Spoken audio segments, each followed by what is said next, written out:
Good morning, everyone, and welcome. I'm Carrie Burke, your moderator for today's webinar, AppSec in a World of Digital Transformation. You may send in questions at any time during the presentation via the Q&A chat feature. We will collect these and address them at the end of today's presentation. I would now like to introduce John Dixon, an internationally recognized security leader, entrepreneur, and principal at Denim Group. He has nearly 20 years hands-on experience in intrusion detection, network security, and application security in the commercial, public, and military sectors. As Denim Group principal, he helps executives and chief security officers of Fortune 500 companies and government organizations launch and expand their critical application security initiatives. Thanks, Carrie. Welcome, everybody. Happy Thursday, I guess. This is going to be a fun session. I appreciate everybody jumping on. And I've given a earlier version of this at a couple of conferences recently. It's very well received, and it reflects a lot of the experiences we've had in the world of consulting. And, you know, I'm a consultant by background. I'm on the vendor side, and one of the advantages that we have is that we get to see lots and lots of clients. So what this is a distillation of much of what we're seeing in the commercial world and some of the bleeding edge stuff and some of the tech stack disruption. So I'm going to go through this. This is a fun one. I was traveling last week in Chicago, meeting with multiple clients, and much of what I'm going to talk about today was echoed in some of those meetings. Next week I'm at Black Hat. I'm sure we'll hear a lot of it too. So let me get right down to it. I would encourage you to ask questions. I'll try to do my best to multitask. We are going to get questions at the end, so when I'm done, we'll drop off. Carrie will ask questions, but if you have good ones, and if I'm able to answer them in line while I'm doing this, two things at once, chewing gum and doing this at the same time, I'll answer them as well. So this is what I'm going to talk about. I'm going to talk about the concept of digital transformation, and I'll be quite candid. It's a term I don't really like, but I don't have a better term for it. But the bigger and broader challenge that we have is this business drive to go fast, and this really almost unrealistic expectation from the businesses to take an idea and a concept and put it into software, into systems almost immediately. I mean, this is compared to waterfall development and the way system design happened from the entire history up until recently. But I've always argued, in spite of this disruption, in spite of all these changes, that this is an opportunity for security. And I'm going to state that over and over and over. And I'm going to talk about what security looks like in this new and changing world. So my background, ex-Air Force, ex-KPMG specialist, and security person. I've been in the business for now over 20 years. I recognize that because my CISSP number is like 4649, so I've been in the business way longer. However, the world has changed, and like I used to be an intelligence officer into this realm of cybersecurity, and it just seems like it's gotten more and more interesting with nation-state threats and you name it. It's not a day that goes by. I just got pulled in to comment a bunch about Capital One. That didn't even exist on Monday, and now it's a thing. So what I do is I spend most of my time helping CSOs and CISOs to secure their software, make their software more resilient before they publish it on the web or on app stores. And I do a lot of speaking. As I mentioned, I'm at Black Hat. Next week, I'm at DevOps Days and the Cloud Bees conference the week after. And I'm speaking at ISSA Summit, I think in September. So I do a lot of that. So this is part of the game. Enjoy doing that. And this is what, you know, kind of a compilation of what I've seen recently. So for those that don't know Denim Group, we're about 90 folks based in San Antonio, have a big office in Austin, and then have people throughout the U.S. Again, we focus on the security of software, also known as application security, or in the DoD realm, software assurance. We have a platform called ThreatFix that helps fix vulnerabilities or remediate vulnerabilities faster.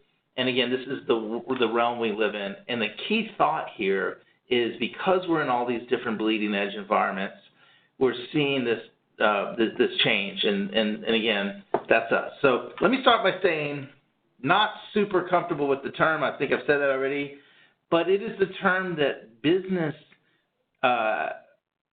business leaders understand, CFOs, CEOs, VPs of lines of business understand, and they'll talk about digital transformation in a matter-of-fact way, like it's a thing. And CIOs talk about it as well. And what I think is happening is that IT, and more importantly, for the context of this presentation, security is on the receiving end of this. So we're at the very end of the tail of the dog being wagged. And so that's our challenge, is like, look, this is happening. It might be coming to us, but it is something to be aware of and to use to your advantage to get more security coverage. It is, the term digital transformation is really one that it comes from the pure consulting world of strategy consulting, of guys like, you know, Capgemini, McKinsey, the real like business strategy folks.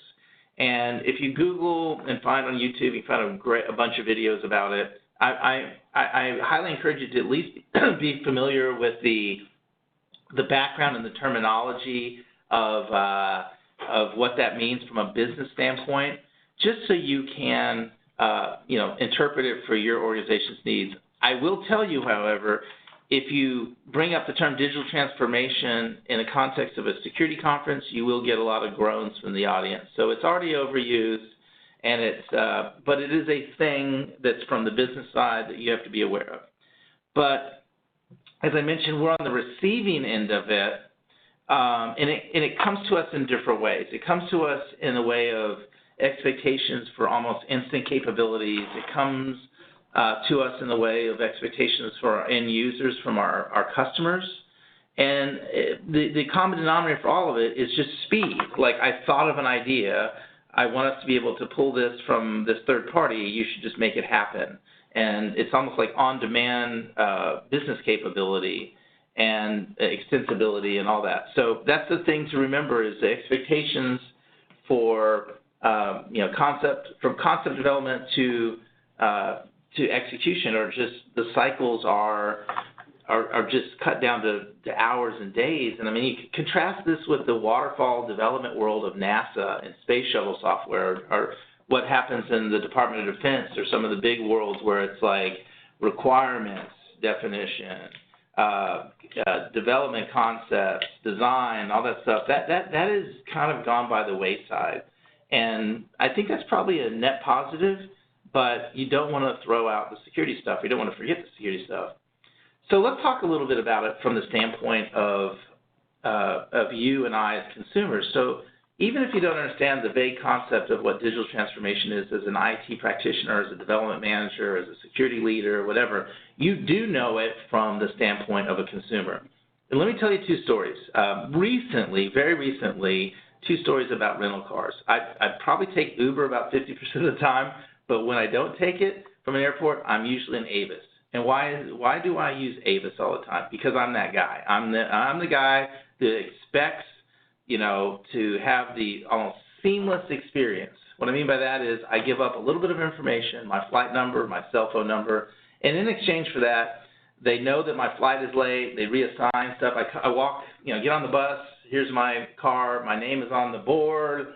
Like, easy peasy. From the time that I land to the time that I'm leaving the rental car facility is measured in minutes, not hours, right?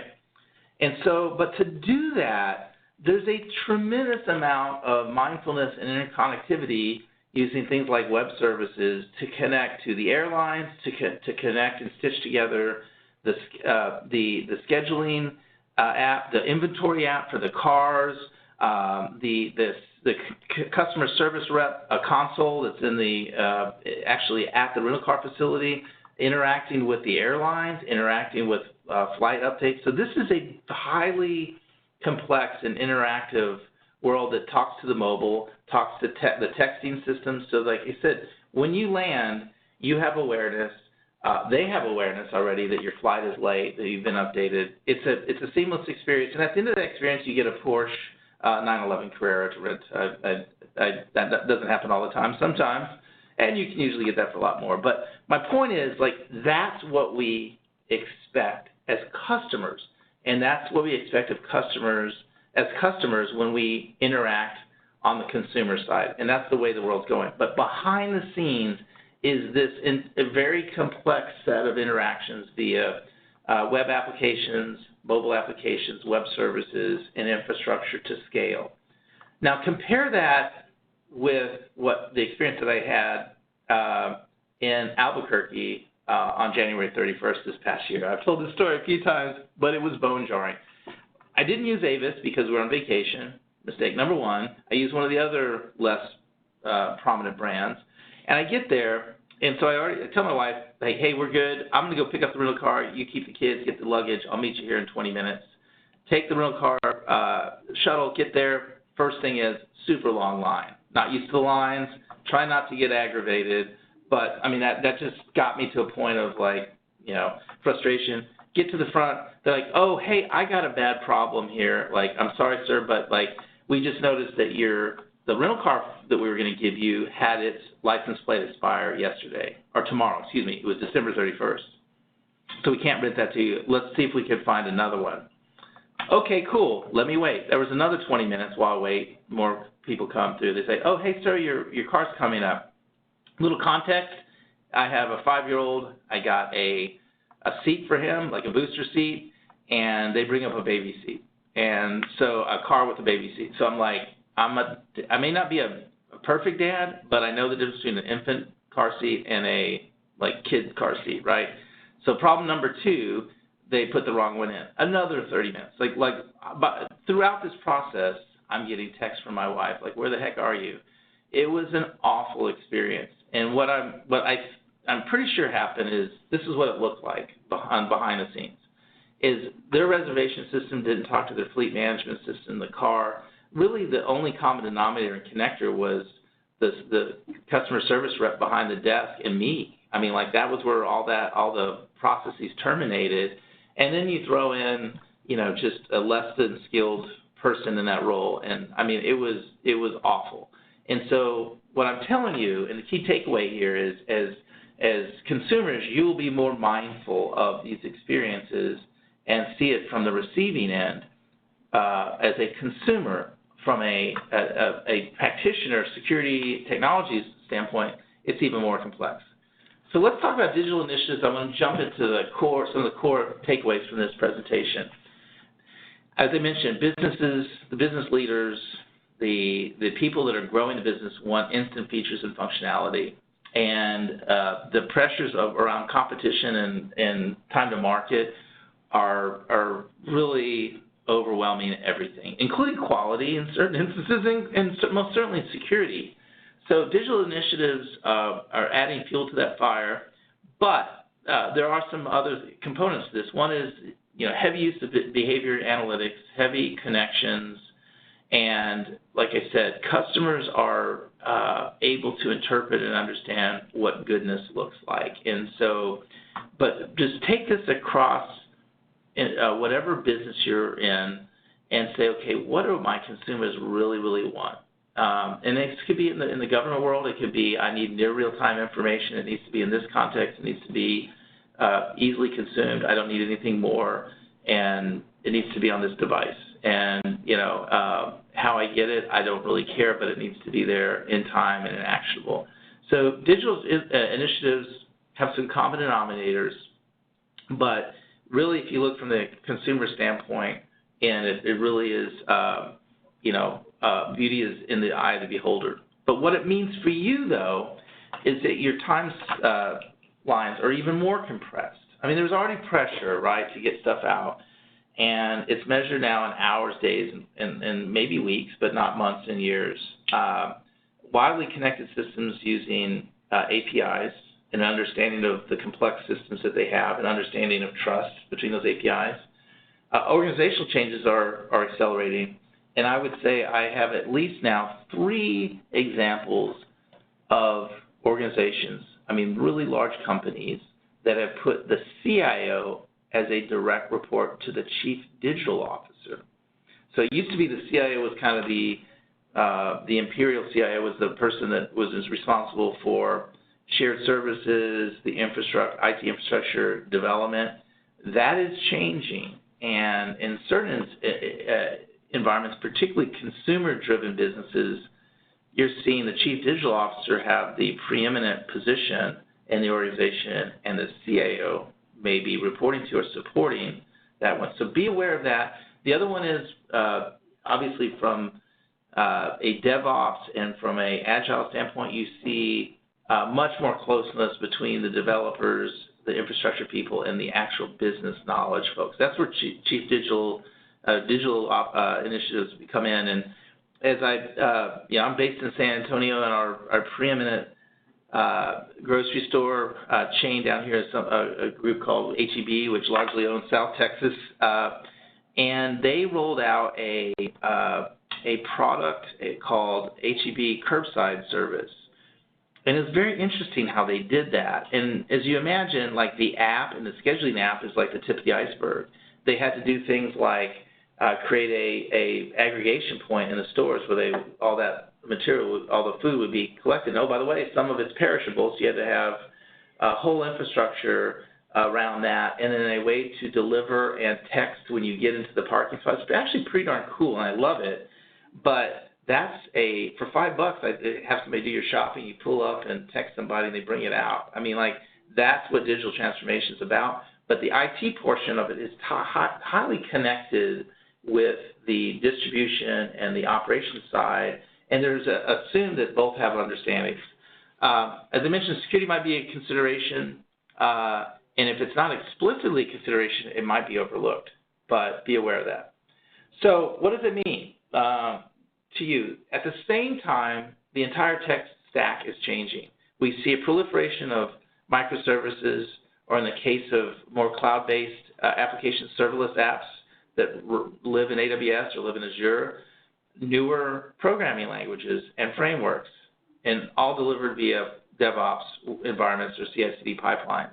So, like, that's it. Like, and here's the problem with that. The problem is application security as we know it hasn't really adapted or caught up. So Gary McGraw is a guy that founded a company called Cigital, which got bought out by Synopsys. Gary is one of the original thinkers of a competitor to Denham Group, but a guy that we respect the heck out of and like a lot. A lot of his thoughts around security and security of applications were developed in a world that is very linear and very straightforward. And this looks a lot like a process-driven, development environment with actual touch points. And you do requirements up front, and here's where you can develop abuse cases. You do test plans. You can do a security-based or abuse case tests.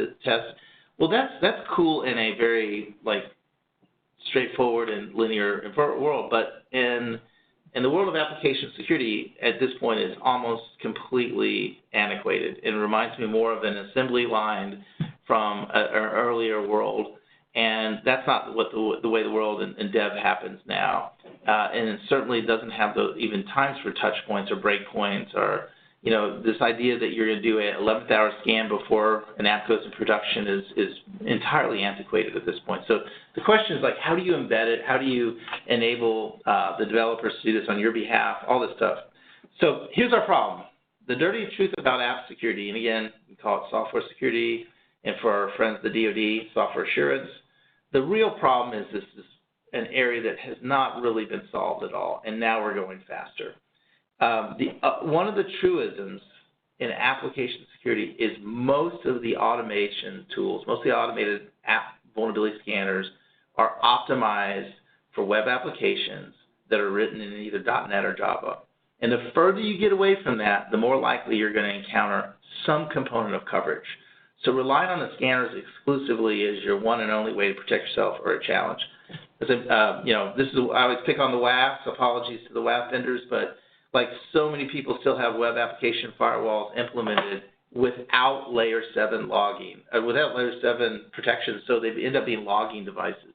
So the web application firewall infers you have some rule sets in there. A lot of people don't. Automated coverage around scanning was still not great. And in certain instances, you might get 50% of the vulnerabilities that are out there. Scanners still struggle with issues like business logic and off.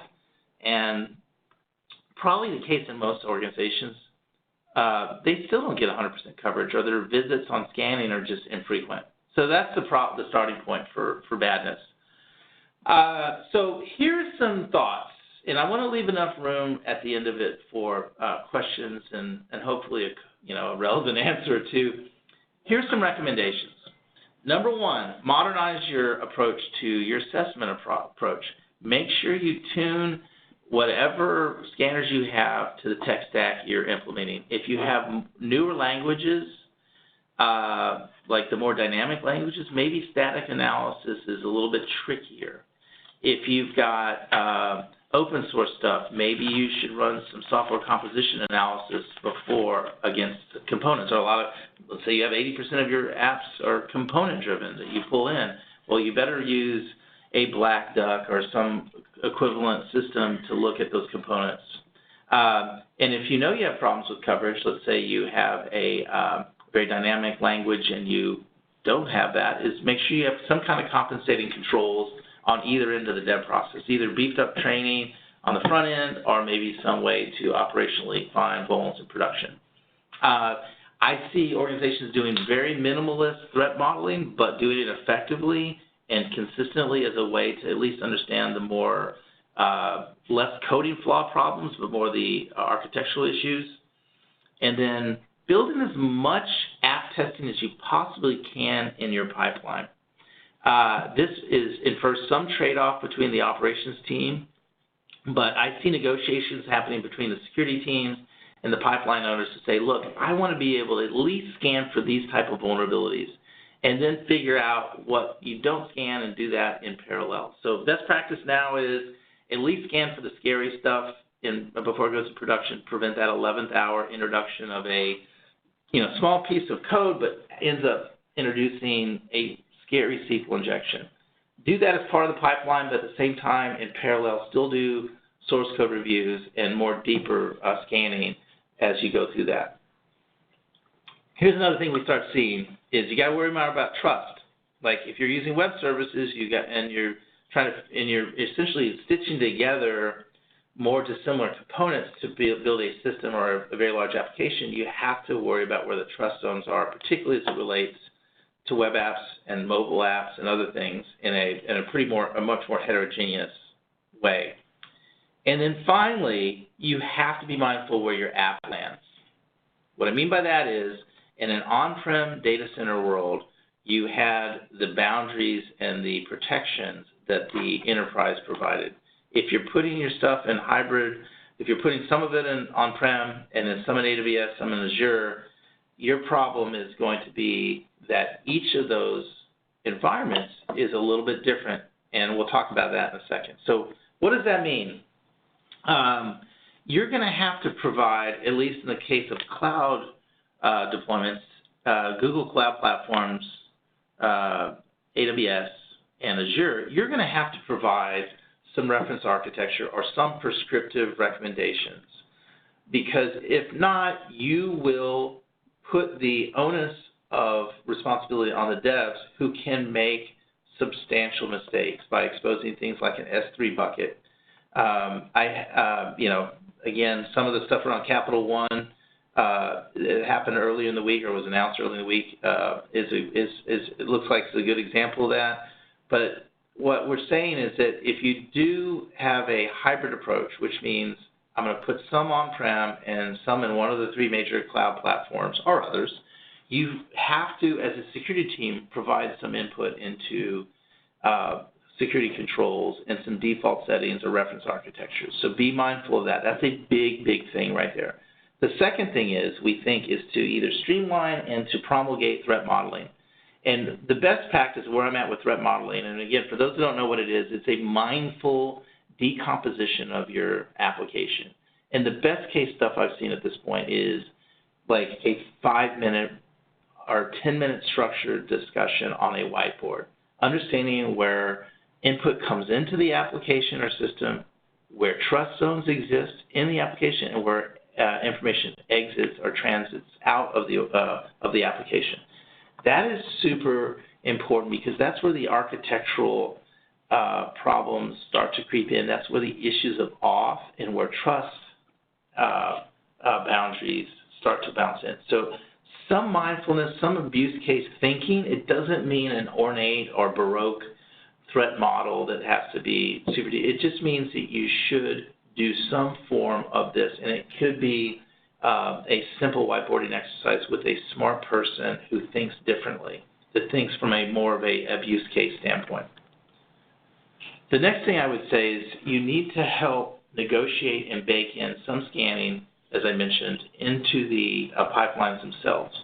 What that really means is some negotiation and some understanding, deep understanding of what you are getting out of that, what you're not. And so if you're in the case of one energy company allowing the security team a 30-second window to scan, that means you're going to only check for one type of vulnerability.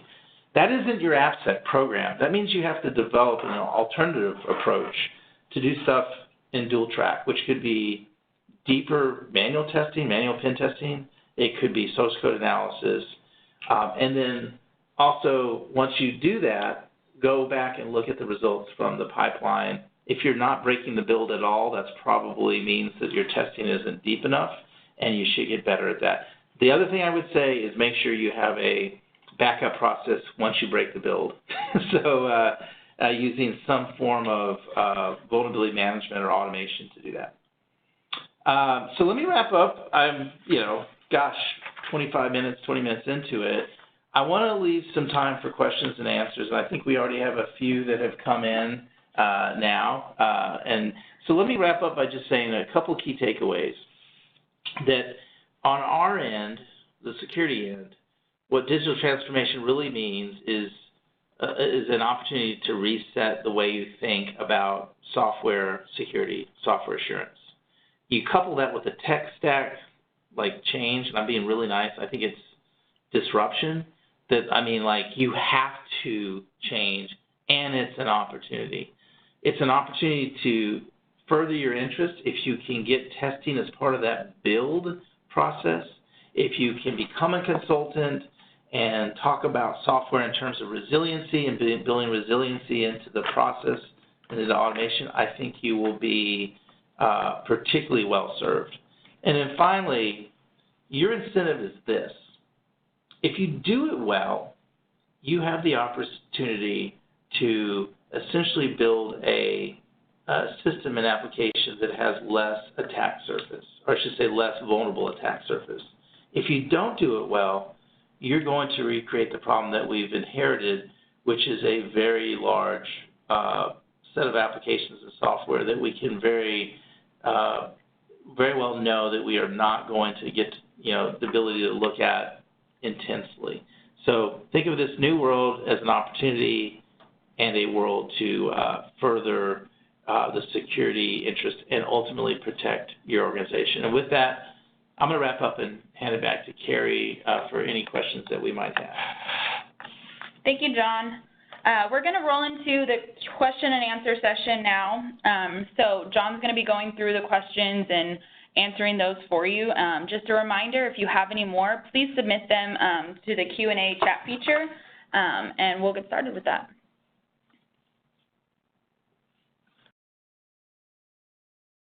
Okay. Don't be shy. Okay. Here's our first question right here. How is this different for multi-cloud deployments? Okay, let me go back and emphasize exactly what I was, kind of a point I made earlier and expand on it. Particularly in a multi-cloud environment, what I mean by multi-cloud is not just AWS. AWS is your Google Cloud platform, or maybe others. I know IBM has theirs. I think our friends at Oracle are trying to do their own cloud play. Context in environment matters, and the way that they do security controls is very different. Providing the gold template for development, providing the reference architecture, becoming a consultant to the dev teams and saying, hey, here's the way, that is much more well received. It will save you problems downstream, But you also, it changes your ability to be viewed as less of a bottleneck and showstopper, and perhaps more as a consultant, a risk consultant. And again, you are helping them essentially, provide a better product and a more resilient product. And here's how you're exposing. And again, don't assume that all your developers know this stuff. I mean, it's hard enough to be a great developer and understand and build it on time and have it scalable and all this stuff. The non-functional requirements around security are always going to be something that many times doesn't make it onto the front page. But that's your job, is to make that part of it. So hopefully I answered that question. Okay, so I have another one. Where do you invest to accelerate your threat modeling activities? I would say two things. One is training and developing standards. So like the first question we have when we do this, we do a bit of this for some of our bigger clients, is they ask us, what is threat modeling? What do you define as threat modeling? It's kind of the same thing the conversation we have when somebody asks us what penetration testing is, and you have to agree on what the starting point for discussion is. So threat modeling, again, is, at the broadest sense, is not tied to a technology. Microsoft developed it. They have a threat modeling tool. They have a stride and dread approach that defines the risk of applications in terms of how you can, where the weaknesses exist and how they manifest themselves. But what I have seen that works most consistently is if you agree on what the appropriate level of threat modeling is it 5 minutes in a whiteboard, and then doing whatever you agree on consistently over and over and over. And I think brevity and straightforward threat modeling beats complexity every time. And I'd rather you do something a little bit than not do it deeply here and there and not do it at all in other areas. So that mindful discussion infers some agreement on standards, number one, and then some training of the people to accelerate the consumption of threat modeling activities. And again, this is something that a consolidated or centralized security or app security team should do. So that's one thing.